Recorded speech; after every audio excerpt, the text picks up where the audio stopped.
A very good evening, ladies and gentlemen. I'm Mallika Bhadra, and I welcome you to another episode of Chai Chat and Community.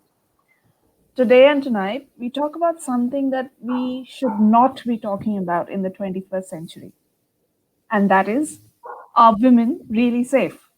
Like, where is a woman actually safe? Is it her household? Is it her workplace? Is it a street that she frequents and that street is very known to her? Like, where? The question is where. And as a society or as other members of the society, who ensures her safety? Joining me tonight are Ishan Chauhan from Melbourne and Mani Dixit from Sydney. A little bit of intro about them, and then we'll go on to talking to them individually. Ishan is currently 28. He is working in the energy sector and is studying project management at the same time.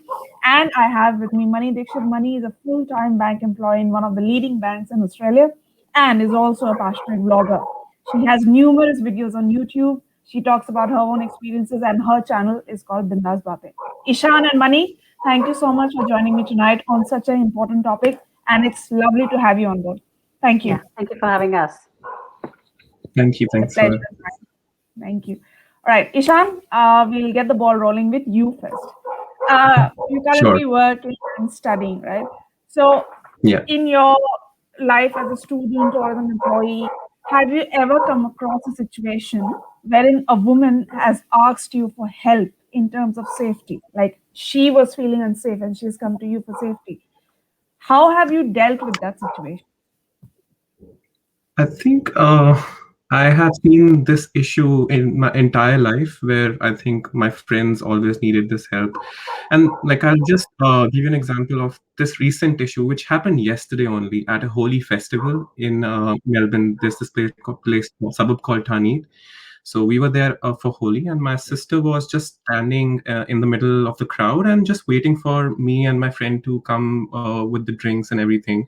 So I was just in the queue, and my other friend was in another queue. And what we saw is like my sister trying to hit a guy and just pushing him away. And when we came in front, like we had to like literally run towards her and to see what happened. That guy was so drunk and trying to touch my sister inappropriately. And in that moment, I think my sister tried to push him away, and then we saw that, like, fortunately, and we ran towards her. And one of my friends was tackling that guy to, just to see like what the hell is going on with that guy. So in that moment, like I had to rush towards the stage and talk to the anchor, and then we had to call the security so that they could throw that guy outside, just so that to make sure that guy doesn't do anything with that with another girls around there. So, I mean, this kind of issue has been there like with me like entire life. My mom had to face issues while she was going into the market, like people coming across and pushing or maybe touching or maybe just passing comments with my sister every time. Like Hmm. there needs to be a, sort of a man's presence just so that they feel safe every time.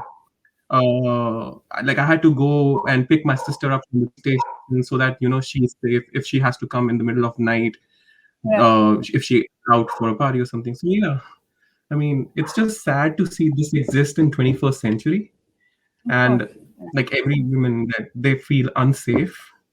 Hmm. So yeah, Yeah. So, Mani, Ishan is well established that a woman is feeling unsafe everywhere, right? Be it a holy event, public gathering, private gathering, a woman is unsafe, right? The thing that I want to know from you is why are we still talking about this in the 21st century, as Ishan just mentioned? Like, if you think about it, what has or what has still not changed that is forcing us to have this conversation in today's day and time? What I feel is that we always talk about women when and safety. We're only talking about women. We do not actually talk about who is doing it and what is happening behind them. So, what is actually making these men do all these stupid things or do all these things that are actually making women unsafe? Because one thing is decided that it's only men who are doing it. If they are doing it to women, it's not women going ahead and doing things. It's only the men who are trying, they are the perpetrators actually. So, the problem, we are not actually facing or solving the problem. We just keep making the women safe. Like, hiding them, covering them, keeping them out of the dark, keeping them in a place which is safe for them, but we are not actually addressing the issue. And I think that is the reason why we are still talking about it in 2021, because addressing the issue is not by through women, it is through the other way. So it needs to be acknowledged, then accountability need to be set. They need to accept what they've been doing, a sort of open awareness to be created between men, and Mm. education for men to start at an early age. Mm. Even the schools should like having these programs in school, even the mothers and fathers at home, setting right examples, setting right role models, even the way sports people and everybody out there, people who look up to, so boys look up to sports personalities a lot. So Mm. they could be one of the people who can set examples and set real good role models. And these are the things that are going to change the society when we change the perpetrators. So their Mm. thinking, their thought process. And I think that is the reason why we are still not safe, because that has not been addressed ever. Plus, of Exactly. course, the other portion is the government.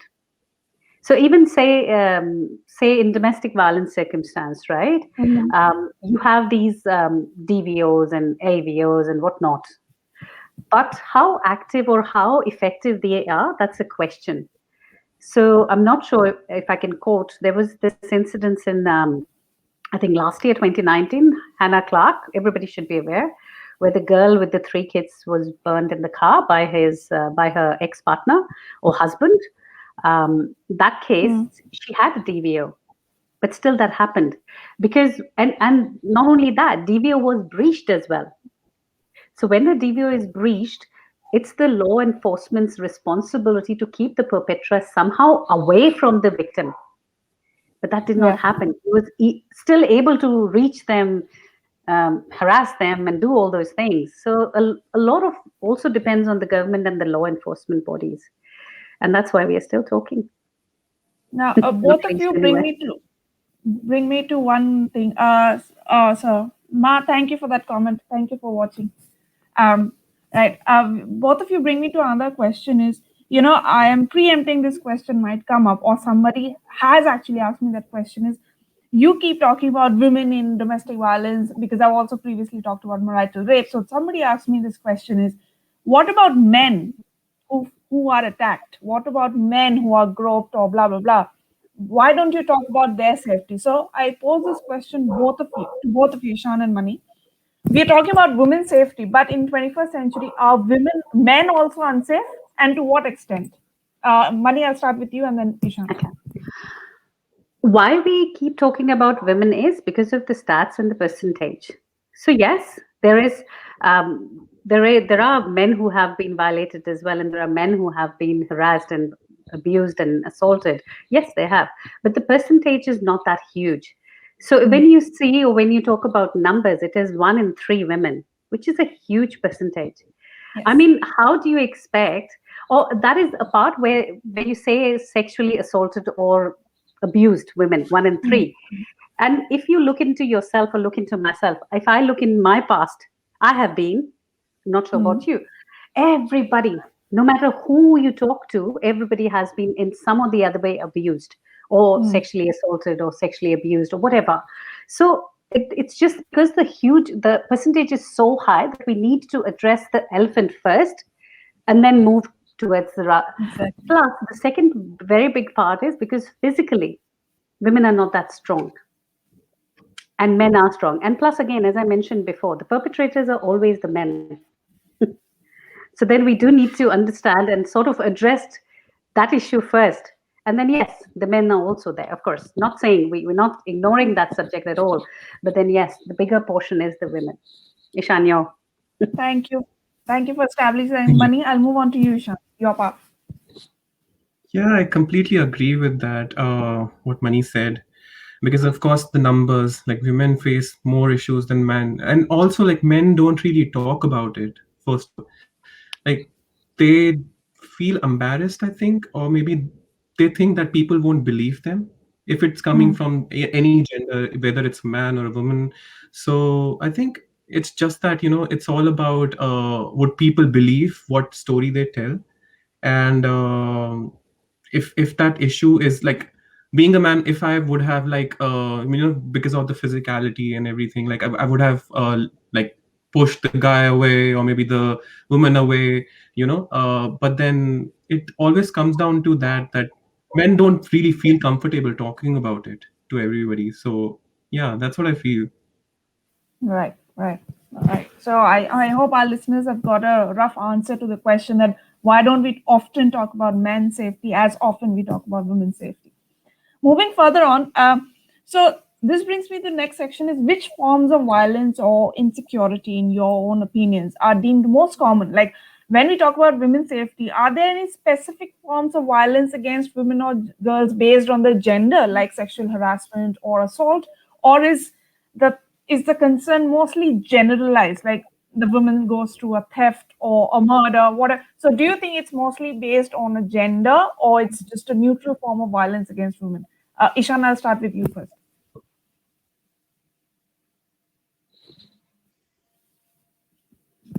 Oh, did you get disconnected? I think we lost Ishan somewhere midway. Right, Mani, then I'll come to you. So, is it a gender-based violence or it's neutralized? See, with women, any assault for that matter, or abuse. As I said, there are three sections. So one is, of course, on the streets. So every day, walking in, walking out, traveling in the buses, transport, and stuff. The second is, of course, your own house, where you should be the safest, but you're not. And the third is, of course, your workplace. Now, when we're talking about women, um, when we're talking about the street abuse, it could happen to anyone, though the percentage in dark and isolated places is more for women, because it's not thug related much. So if a person is coming to take your purse, it's easy to give it and just let it go and resolve that issue there. But it never stops there with women. With men, maybe. With men, it can escalate to a different level because they are aggressive and they are trying to fight each other. With women, say for example, somebody approaches me in the dark and asks me for my purse or my watch or whatever, I will give it because safety is important. I'll move off. But with men, maybe that increases more in a dark place because men feel they are more capable of handling these situations. So that could lead to a different aspect. But with women, it doesn't stop there. It's not that they are there for your purse, they are there for some other reasons as well. And that's why women are not sexually actually safe anywhere. Actually, the sexual abuse and assault is very, very, very high. It's not That's only robbing and pushing and just normal. Yeah, I understand. So, in your opinion, what you're saying is that money in terms of us in women, in terms of women's safety, one thing always leads to the other thing, which is like could be a petty theft, which in connects with your sexual assault or whatever. But Definitely. is it the same pattern in the workplace? Like in workplace, you can't follow women for theft, right? But it's still women are being assaulted in one Oh, or the many ways definitely, in workplace. definitely. What do you think builds up to that? See, again, because women are treated as sexual objects Hmm. in a workplace. I mean, even if you experience in a normal day to day now, because I'm approaching my 50, I'll be Hmm. completing 50 this year, so I'm considered to be in the mature group. So I might not face that much. But the young girls, if you look at the girls who are very attractive, very presentable, very nice bodies, they get favors. Now, Hmm. girls are not doing anything. It's not their fault, but they are automatically getting favors. Now these Hmm. favors are, to some extent, they are just because they have smiled at someone and person is happy, given a favor. Yeah. Sometimes they escalate to other things as well. So like if you've been asked to go for a meeting, and what happens in the meeting, there could be subtle signs of Hmm. abuse which you try Yeah. to ignore. Because, like, simply, if you say, for example, I'm sitting like this and the laptop is in front of me, my boobs are not shown, right? But if you're a young person, the other party could say, can you remove the laptop? I really want to see I really want to see your boobs. Hmm. Who's recording it? Yeah. Yeah. And how is it that you handle this situation? You will try to ignore that comment and try to move to the business. Hmm. And Hmm. the man will Hmm. think at that point that, oh my God, she's encouraging because she did not react. Hmm. And then Yeah. it escalates a little bit more. You keep try to push, and of course if he's your boss, you try to ignore more because it's your career at stake. You don't know when to say no and what to do in these situations because your career is at stake. And that's why you keep getting abused to the extent sometimes you leave your job, or sometimes you Higgins. I have a Sometimes question Higgins here. happen. I have a question here for you, Mani. This is Yeah. not something that I've seen in Australia, but I have seen this in India, like the place from where I did most of my education. Mom, after 12th education, I've heard this that many of the girls out there were graded based on the kind of costumes they wore to their classes. There was costume grading, or there was dress coding. Do you think one of the reasons that many people tend to put the fingers on, oh, the woman should have dressed more aptly, how valid or invalid is this statement? Like, where should be putting a stop on this statement, Mani? From the very beginning, it's just men trying to control things, just putting the blame on others. You know how the narcissist behavior, it is a Yeah. part of that. It is part of that. It is when you do something wrong but you blame the other party who's the victim, and somehow the victim starts feeling that yes, they are to be blamed. And that is the Mm. reason. I have mentioned in one of my episodes as well, when you like I'm a very open and a very outspoken person, right? The first thing that people used to get attracted toward me because of the way I talk, the way I present myself, right? Mm. Mm. But I have seen in a lot of cases where the women, the attractive portions, the reason why the man was attracted towards the girl later on becomes a very problematic part if they get into a relationship. So Mm. if she's very talkative and very vibrant and out there, the guy is attracted towards that girl. Oh, wants to be his boyfriend. The minute the girl is your girlfriend, you start controlling. Please do not laugh so loudly. Why are you jumping all around? Why are you talking to all the men? That was the reason you came to me. Excuse me. So why are you trying to change me straight away? Mm. Mm. But that's exactly what happens. It's all narcissist behavior, patriarchy, and all that, I would say. So no, no, no. Dressing is not, shouldn't be ever. Okay. Thank you for pointing that out, Mani, which brings me to the next part is we've talked about young girls, young women in the workplace here and there. Now let's talk about women who are a little bit more than mature, like women in the senior category, or women who are vulnerable but are still subjected to abuse or assault. When we talk about those women, or even women from ethnic minorities, like so many times we've heard cases that women from those backgrounds are assaulted. What what or which safety issues require the most attention when we talk about women from specifically these backgrounds? Elderly, of course. We Mm. have seen elderly abuse a lot. So when I first heard about these news is where, in elder homes, the old home places, the elderlies were sexually abused by the carers. I was like Yeah. shocked. Said, what? I mean, what is happening? The lady is in a wheelchair. You are there to take care of her, to sort of do the daily chores for her. So, Yeah. like, Yeah. whatever. And in the process, the guy is abusing uh, the The disabled lady. person Mm. sexually. Mm. That was the most horrid part. So that is something that needs to be. I feel in any assault or any sexual, it could be a minority or anything. The only when the government partners with the law, that is when women can be kept safe because they have to be. I'm not saying that the law will not be misused because anything made, people will start misusing it, and that is the reason things don't come in force because I might not be getting violated in any way, but I can still lodge a complaint because government is giving $2,000 for that. Mm. Something like that, because they are offering monetary help for women who have gone through that. Mm. Mm. People start abusing the system straight away. And that is the Yeah. reason things don't work much. But still, as we say in law as well, like innocent should not be. May 10 culprits be left free, but one innocent should not be punished. Mm. And that Mm. is how the law enforcement and government should work for women's safety as well, or for any safety for women Mm. or minorities or whoever is vulnerable in this any circumstance. The law has to come in. But Mani, my question will be then, if we are talking about enforcing stricter rules in a country, developed country like Australia or US, whatever, then what happens to the South Asian countries? Like we know the situation there. Like here we know the government is a lot better, laws are stronger than they are. But when we talk about women's safety in South Asia, how do we ensure that the government needs to kind of, step up their game?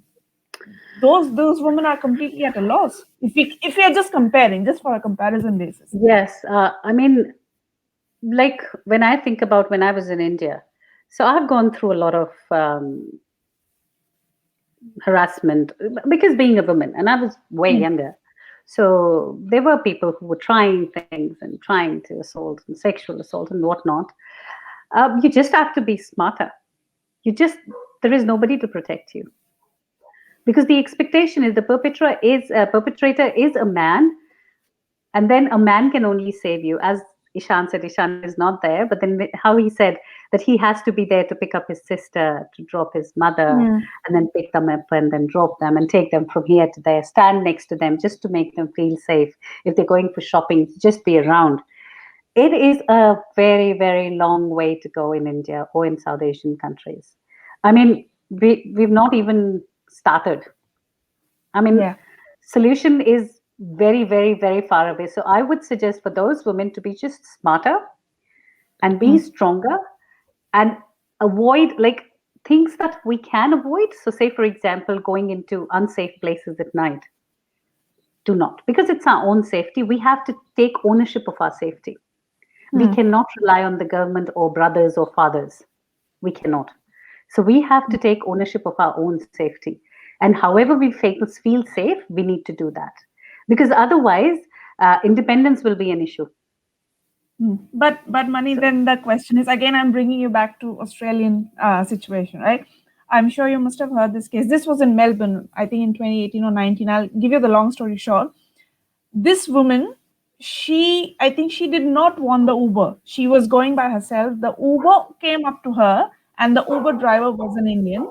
He was very polite that, ma'am, let me drop you. You are kind of half high. Let me drop you home. She trusted him because, right, we know in Melbourne, women are safe. Uber is safe, right? She trusted him.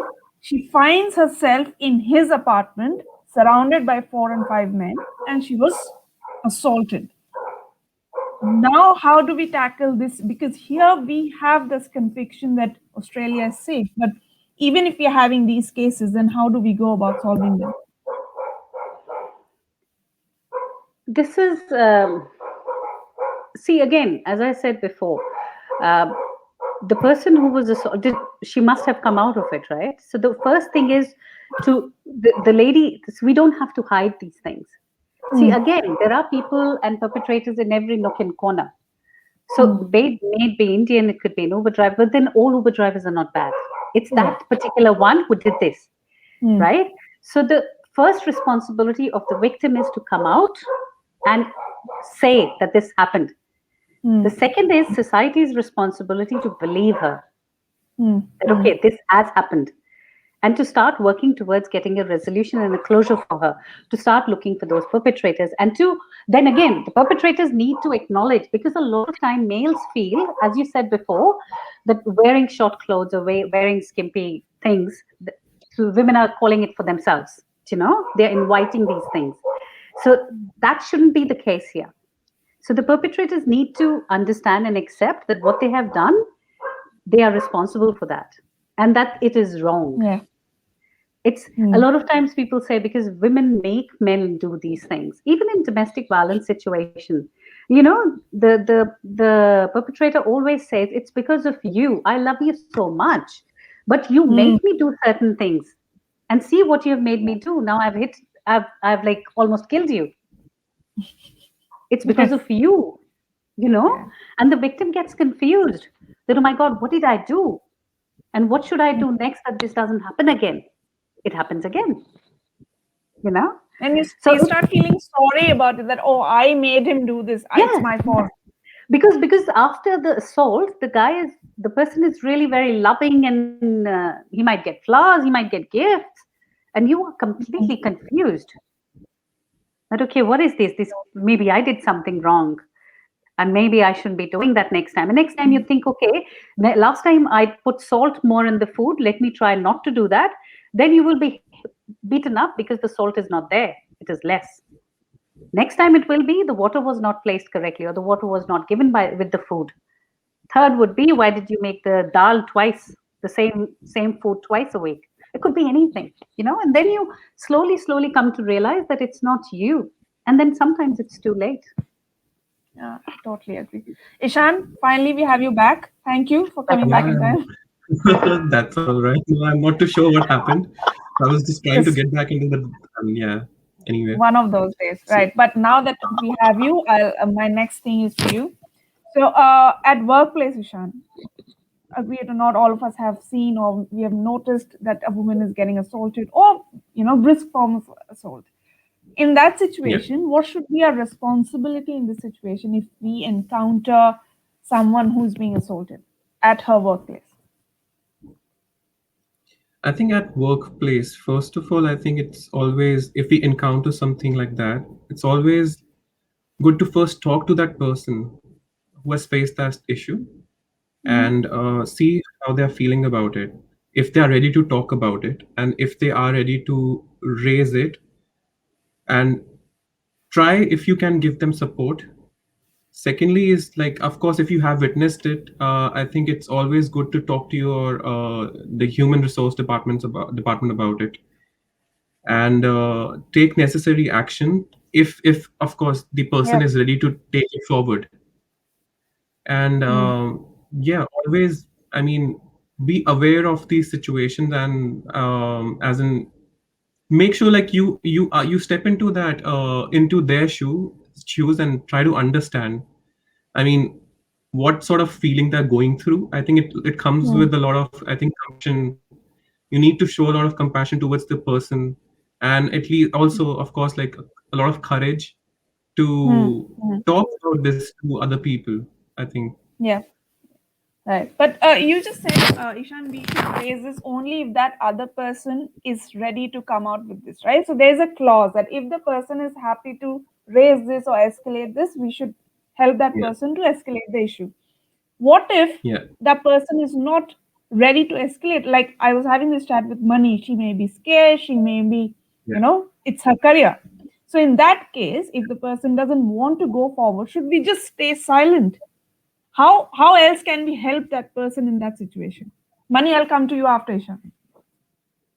I think, yeah, in that situation, if you're actually making the manager aware about it, so that, you know, taking our side, like my side of sort of a story, like what have I witnessed, so that they Hmm. that could get documented at least, just to know that this sort of a situation had happened, but making sure that this doesn't come out, and it remains confidential in a way, so that the other person, is not targeted in a way, or probably, like in this situation, at least talk to your manager about it. That's what I feel, probably. Hmm. Hmm. Money, what are your thoughts? Uh, See, if say for example, the person who's gone through that assault or that experience is not very comfortable in taking it further or escalating it, I would make sure that we give him that confidence, give her or him that confidence to come out, because it's very important to bring that to the management's notice first thing. Hmm. So the best part would be to keep yourself informed of the policies and procedures behind this in the organization. So if Hmm. this happens, what happens? So if you complain, what happens? If you raise such an issue, what happens then? How it is escalated, and do you have any channel which is, um, um, what do you say, which is anonymous, where you Hmm. can go and complain about? Because if you're not comfortable using your name, there would be ways that you can still lodge a complaint against this particular person, tell what happened, but not use your name.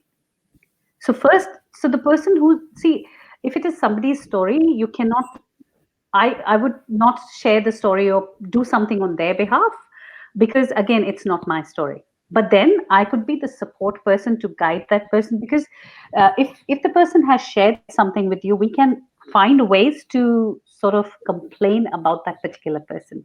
May it be Hmm. anonymous, because it will be anonymous today, tomorrow, day after, and then fifth day she will get the courage to come out and use her name.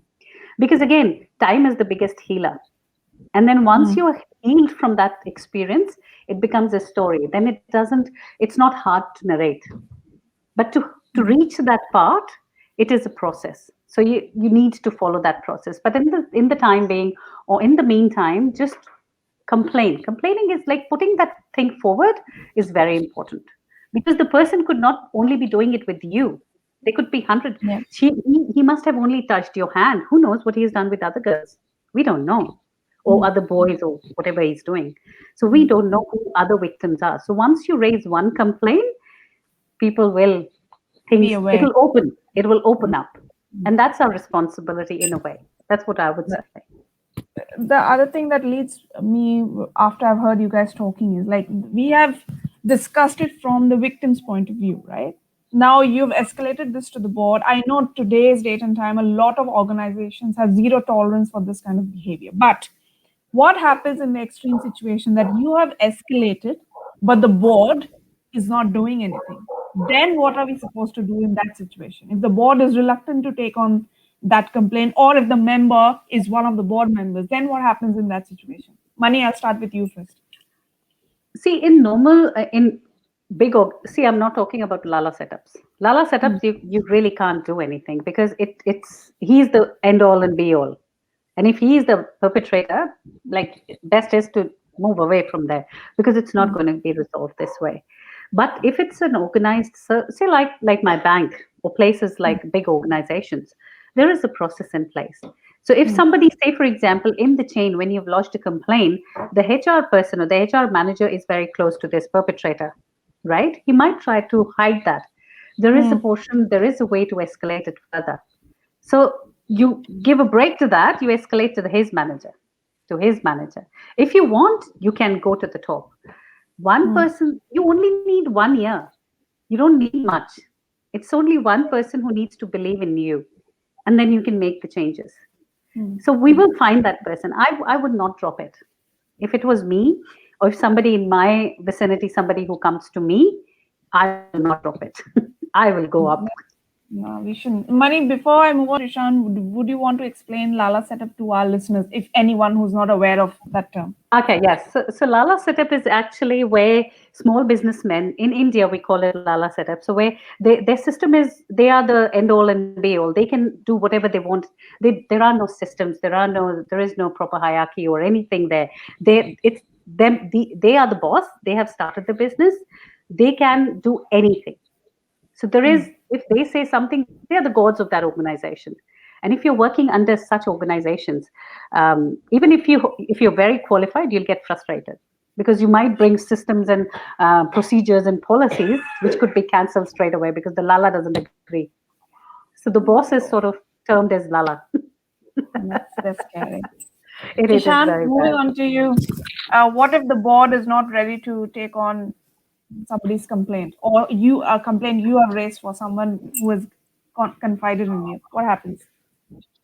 What I'm aware of is like with my organization, like if someone is not ready to listen, probably, and of course, this sort of situation, I think we could go to Fairworks for that because I think there's a Mm, category under where bullying and harassment comes under, and then if no one's listening to you, probably you can just lodge a complaint with Fairworks, who would then intervene and would try to get all the evidences and take mm, interviews with people so as to know what happened and make sure that the person gets justice. So yeah, this is right. what I'm aware of. Yeah, Hmm. the favor Yeah. plays an important role in that. Like if they're not Mm, helping at all. right. Right. I'm being mindful of the time, guys. So one last thing that I need to ask you is, we've talked briefly, but I just want to have a bit more clarity that of all the policies, programs, and practices, or even the NGOs and organizations that do exist, which ones are the least and which ones are the most effective in helping women and girls in terms of their security and safety in the community? And for the least effective, how can these be improved or replaced? Mani, I'll start with you. See, at the moment, the organizations or the NGOs or institutions, I'm not much aware as to what sort of work they're doing. But the things Hmm. that I am aware of, I do feel that there is a huge gap or lack of um, having a secure place for women, people who are Hmm. victims. Yes, like even in my organization, there is a section for domestic violence, separate section where customers can call if they're going through that. But the amount of help that the bank is giving is not good enough. And usually, when you see people or women in these unsafe places, they are the people who come onto the street. They have to leave the house. So I feel the NGOs and the government and the law enforcement people should make the system so simple where if a Hmm. woman is calling saying that I'm going through an abuse or some sort of thing, Yeah. she shouldn't be moving out of the house. The perpetrator should be removed from there Hmm. so that she is still safe in her surroundings where she has to live with the kids or whatever the surround. Usually, what happens is they are left nowhere. They are out on the street. They Hmm. have nowhere to go, and I don't think organizations have like they do have some places to stay for victims of, but they are not like good places. They're not well equipped. They're not that organized. So I would Hmm. want the government to go towards that. Remove the man from the property. The man. Yeah. So you want the government to go after the man. Ishan, what do you want from the government or the lawmaking bodies? I think with all the like whatever I've come across in first of all, like agreeing with whatever Mani said, like she's covered most of it. Second is like what I think is the protection for women. It Hmm. lacks because if a woman is not feeling safe, there's probably I think there's nothing the government does for protecting that woman, even though she doesn't have evidence for that. If she says she's not feeling safe around that person, probably you don't never know, like that guy would come second day with a slugger or something like and hit her. You never know. Hmm. That has happened in the South Asian communities as well, like if we want to talk about it, back probably in India, like women are so not at all safe over there, even after lodging a complaint. Like they're burned to death probably by the perpetrators. So yeah, I think laws are more towards they're not trying to save the women in a way, like not protecting them so well, I think. And I Hmm. would want like to make sure that that change comes. So, when you mention Ishan that once the victim or the perpetrator is aware, he kind of goes for a second attack. So, are you Yeah, indirectly saying then that in that case we should always keep the victim as anonymous? Will that help the cause in some way so that she is alive at least, in fear that the perpetrator might come and kill her in worst case scenario? Are we rooting for the victim being anonymous? What are your thoughts? correct. If that sort of a situation is there, if she's not totally feeling safe, and yeah, she should be kept anonymous in a way, just so that they get to a point where they make sure that that person doesn't hurt that women again, Hmm. probably, or maybe until and unless like that court or maybe police gets evidence against that person, and like making sure at that point of time that she's safe. Hmm. Hmm. Money, your thoughts about victim Yeah. anonymity? And again, when you're saying anonymous, these perpetrators, they are borderline narcissists, psychopaths. I mean, no matter how Hmm. much anonymous you want to keep them, where are you going to hide them? They will Hmm. find them and they will do what they want to do. The law needs to make laws which are effective. Having a paper, a DVO, or I have DVO against you is not going to work Hmm. because they are not concerned. Because these people have problems in their brains, they're not normal. So when they are attacking somebody, they do not think the consequences. That okay, I've killed my wife and kids, I could be in jail. I could be dying there. They don't think of that. They're very there. Their mission is to just hurt the person because that person is no more with them. And it's because of and usually it is because they are hurt, especially in cases where Hmm. the victim has moved away from the party, from the perpetrator. Hmm. That is because the perpetrator himself is at a loss. And their Hmm. coping mechanism is to force the victim to come back to the house. Yeah. Because that is not happening, that is what leads to furthermore abuse. And for that Yeah. reason, the law, I feel a lot of, because we are in Australia in this day and age, law can do this. So they need Hmm. to make more stringent and more proper rules where if there is a DVO, it means something. Hmm. It's just not a sheet of paper, like where nothing happens. Yeah. So that's Because what also I I was thinking, when a woman gets assaulted in the family, right? It's an uncle or someone. How can you remain anonymous? There's no chance, No, right? no You chance. are already under their influence all the time. So in that case, I'll agree with you, Mani, that we need to Yeah, have that's a stronger laws. whole different issue. Getting abused, sexually abused in your family. That's a different topic for another day. Yeah, I agree. Can't cover everything here. But all That's a right, huge topic. I think what we all concluded from the chat is we need stronger laws and we need more awareness and we need more responsible citizens to ensure women and men's safety both. So not just for one gender, everyone needs to be safe in today's day and time. Right. Thank you. Thank you both of you for joining in tonight. I know it's a Monday night. We all are like half exhausted, half tired, but thank you for doing this with me. Thank you And for having us. thank you. And to all my listeners, thank you so much for joining in. And we'll come back to you shortly with another episode. Till then, good night and stay safe. Thank you. Bye, Ishan. Bye, Chris. Bye bye.